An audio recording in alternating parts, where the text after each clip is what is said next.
What's up everyone, John from ARTV. It's time for another top 10 countdown today. This one is a Patreon request. Thank you so much to my patron Austin, who is pledging at the $20 or more per month level on Patreon. If you click that top link in the description down below, you can find out how you can help support ARTV, help the videos keep coming, and get a reward in return. If you're pledging at that level, you can actually request either an episode of 7 on Sunday, my top 10, or an episode of Ranked, or just an album review, whatever you want. Check out the top link. You can find out what you can get over there. And thanks again to Austin for making the top 10 Yellowcard songs possible. So today, after Yellowcard's tragic breakup that was announced obviously way in advance, almost a year before they actually broke up, we have our top 10 choices. Now today, obviously, I'm talking about my personal picks. If you have other picks, obviously you will. Let me know about them in the comment section down below. Leave a like on this video and pay homage to Yellowcard. Yellowcard have been such a consistent band. They did take a hiatus in the mid-2000s, but they've been around since the late 90s, and while they did have a singer change before they really got famous, Ryan Key came to the band, brought something new, really revitalized them with their breakthrough album Ocean Avenue. They kept a longevity and a spirit that not many bands in the scene achieved. Pop punk, alternative rock, really all different styles and genres were touched on through the years. And while I wasn't a huge fan of every single project, nothing but respect for Yellowcard. Since I know a lot of people are going to ask, I'll go ahead and say this. My favorite album from Yellowcard is When You're Through Thinking Say Yes, that came out in 2011, although I'm also a sucker for Lights and Sounds, which I think goes overlooked by a lot of people. You'll see there's a couple of songs from that record that made it onto this list, and let's just go ahead without any further detail or explanation. Let's get into the top 10.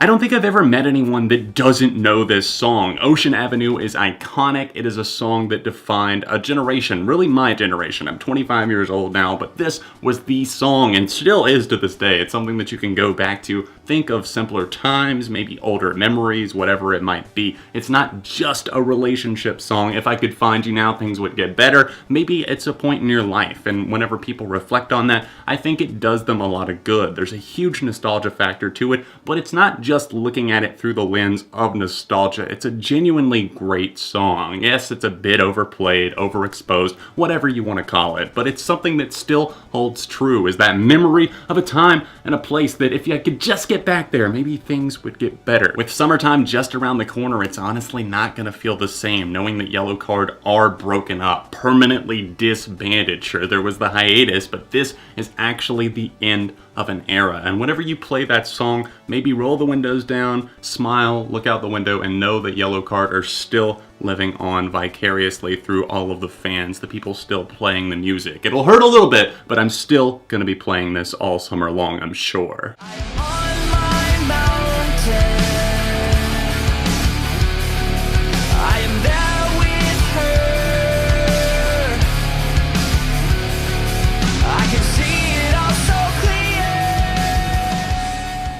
Revisiting Lift a Sail, I noticed a lot of elements were just missing from the record. I wish there was more violin from Sean Mackin, and on cuts like this, they get back to a little bit more of what Yellowcard was all about at their core. It's making these songs that connect with people through a clear message, and they're depicting it here without too much hesitation or with a barrier placed on them. And I really do feel like they placed a barrier on themselves that they did lift for that final album, Yellowcard, the self-titled, and even though I didn't enjoy that one all that much, and I don't have any songs that appear on my top 10 from it, it's still something that overall I felt was a more solidified effort. And On My Mountain, I love the build on this track. The guitar is great and strong in the background, especially as Key sings, "I'm on my mountain," and it's something that you feel like you're climbing or ascending something, getting to a new peak or else a new point in life. And whenever the chorus rolls around, the momentum builds even more in the instrumentation. I love the steady drums and of course the guitar on this track. And while the presence of Louis Parsons III, their longtime drummer that departed the band, is felt, it's not something that is necessarily needed, especially on moments like this. You don't notice it as much. I can feel you breathing.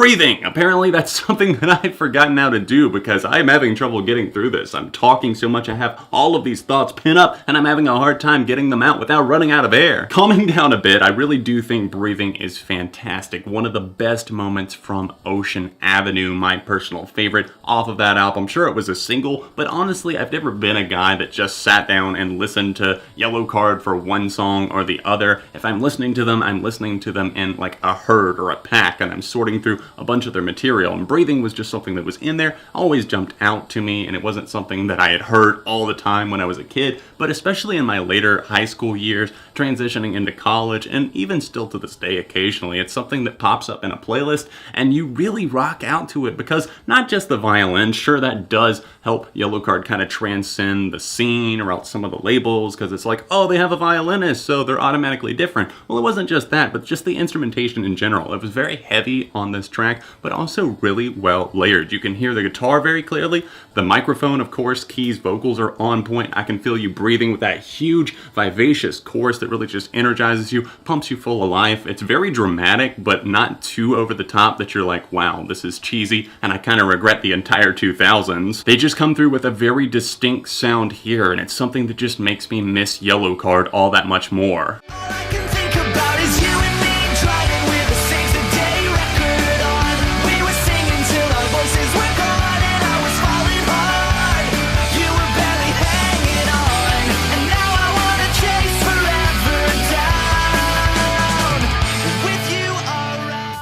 Honestly, these next few from picks 7 to 5 were pretty tight, so take the ranking loosely just because I had such a difficult time placing them. I just ended up doing it and I said, alright, that's it. You can't switch them around and flip-flop them too many times. Just put something in there. With that being said, I selected With You Around from When You're Through Thinking Say Yes for my number 7 pick. I remember whenever this song came out in 2011, I believe it was like mid-spring, closing in on summer, and I just thought to myself, this is such a good jam. I could just roll the windows down and drive around and feel good. In fact, they were talking about that in the song. That's probably what inspired it, but obviously it had a feeling to it that I could not resist. It reminds me of another time in my life, and I can only smile about it as a result of that. It was my first year of college. I was coming out, about to finish out that spring semester, and it was something that energized me and got me through. And just the guitar, the way that it starts off at the opening of that track, just kind of settled, just a focus on that. And then of course Key coming in and singing Do You Remember When I Said You Were My Only One, probably referencing their own track of the same name from Ocean Avenue. And it's something that I feel like he was writing about the same girl on this track, and I thoroughly enjoy the entire thing. If it's not clear at this point and you're not super familiar with Yellowcard, they have a knack for big choruses, and I do feel like they've steered away from that sometimes, and that's when things lag a little bit for me with Yellowcard, because they're trying to do more monumental things or something of a different genre, and I get that, but there's a clear indication that they are good at choruses. They're good at those big soaring hooks. That's why they're great at playing things like Warped Tour. It gets the crowd ignited, going. Everybody knows the songs. They're easy to sing along to, and they're impactful.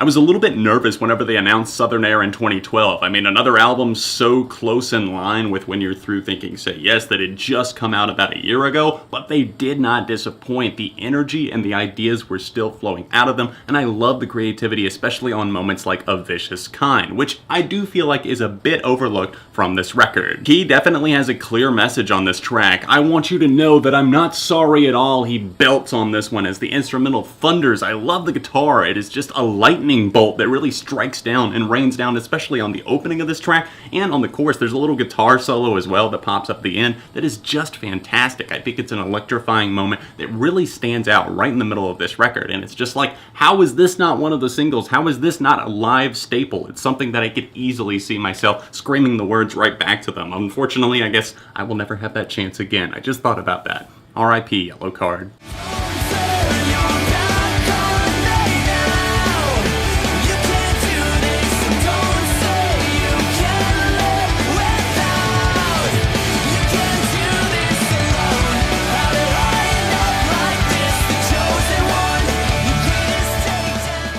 The thing that's made the biggest impression on me about the Takedown, it's the instrumental easily. I love the way that they line up the punk-leaning drums that are just very fast-paced with the electrifying guitar performance and of course the violin that sweeps in, especially during the chorus. I think this song mainly is about feeling used, the next takedown, your next conquer, whatever it is. He feels like he's in this relationship with someone who is very fickle or else is messing with him, and while the lyrics aren't the number one thing that stand out to me here, I have noticed them over time, paid a little bit more attention, and it keeps me drawn to the message of the track.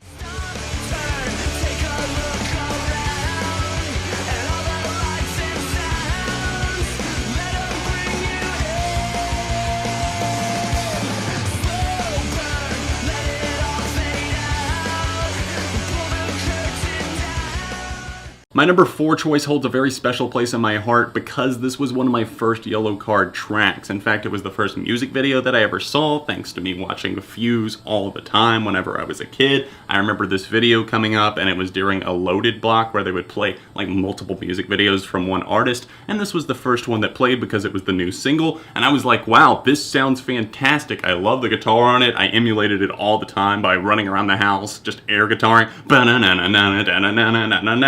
And I probably got really weird looks from my parents. This was definitely a change of pace for Yellowcard after Ocean Avenue, kind of a bold move almost, I would say. It charted in the middle of the Billboard Hot 100. I think they were looking for more success considering they were signed to Capitol Records at this point, and they thought that Yellowcard were going to be this huge band. They didn't exactly turn out to be that, but I'm kind of glad that they didn't, and I'm kind of glad that they made the album that they wanted to, because like I said at the start of this video, Lights and Sound as an album is one of my favorites from Yellowcard. The chorus is unforgettable, just huge, life-sized, made for a stadium, and the breakdown of this track, I love how just the guitar is the focus, and then the vocals feel like they're going through a little bit of processing, almost like there's a shield in front of them, like a little bit of an echo. I've got a way to work this out, I've got a way and you know how. It builds up more and more, the drumming is so intense and vibrant, and then the song just all comes full circle as the guitars are swirling around it, and the song goes up in flames, in like the best way. I know that I made it sound like a car crash, but it's not. In fact, it's just an amazing song.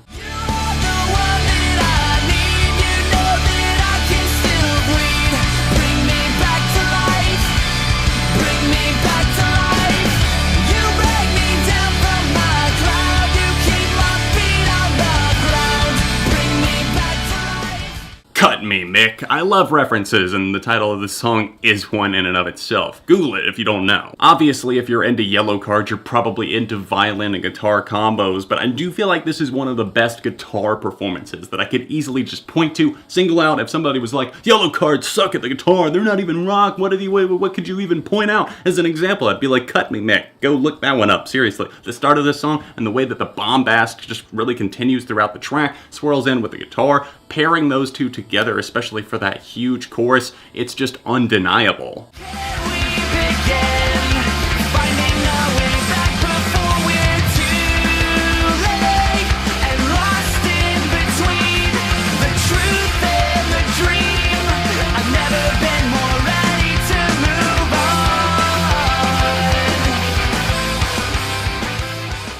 Words do not do the sound of you and me justice. This is an epic song that goes on for about 5 minutes, and it's one that stood out to me as an instant favorite whenever I was listening through this album for the first time and listening to it 6 years later. It's hard to believe that that record is 6 years old at this point, but it's the start of the album, just like that track I talked about a minute ago, The Takedown. They do a great job of opening up their records on a blast of energy, or else something that really gets you thinking. And on The Sound of You and Me, it's one of those tracks that shows their diversity, their willingness to change and evolve while keeping the Yellowcard sound. Obviously, this song starts off very big, very strong, and he's singing and just kind of hoping for this one girl, and obviously that seems to be the theme of the record when you're through thinking, Say Yes, because that, the album title in and of itself, was a text message that he sent to a girl basically saying, I want you to date me, or I want you to go out with me, whatever the question was. He wanted her to say yes. And on this track in particular, he's thinking and reflecting,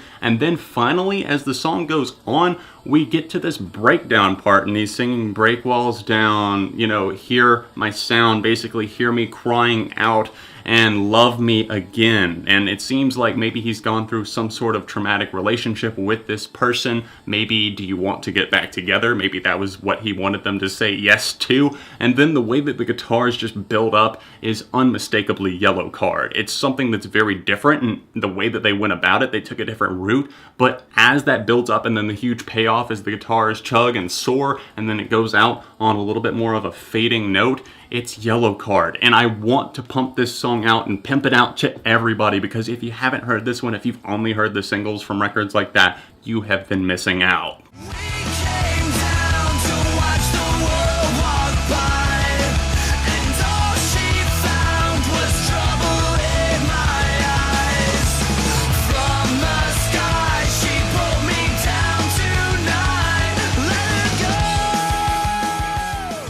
We're finally here at the end of my list, and I'm really not sure how this is going to go over with people, because I don't know what people love the most. Obviously, there's the big singles, but I don't know how the hardcore fans feel. This was the second single from their 2006 record, Lights and Sounds, and it's the one that I have come back to so many times and have always praised as their best song. And this song is Rough Landing Holly. It really just kind of drills you with this high-octane, in-your-face spirit at first, as the guitars are just pounding, rollicking, the violin in the background, and then it breaks down to the verses, and it's something that's just describing this whole story. Builds back up again as the drums kick in. We came down to watch the world walk by, all she found, and it just, the whole chorus, the whole thing is legendary in my opinion. It's something that I sing along to so loud every time it comes up on shuffle. In fact, I still have this thing saved in playlists that I use regularly to this day. I think that says something about its quality right there. You really have to see the music video for it as well, because I think it does a great job of detailing and just describing the journey that this song takes you and guides you on. And I do remember watching this as a kid, loving it,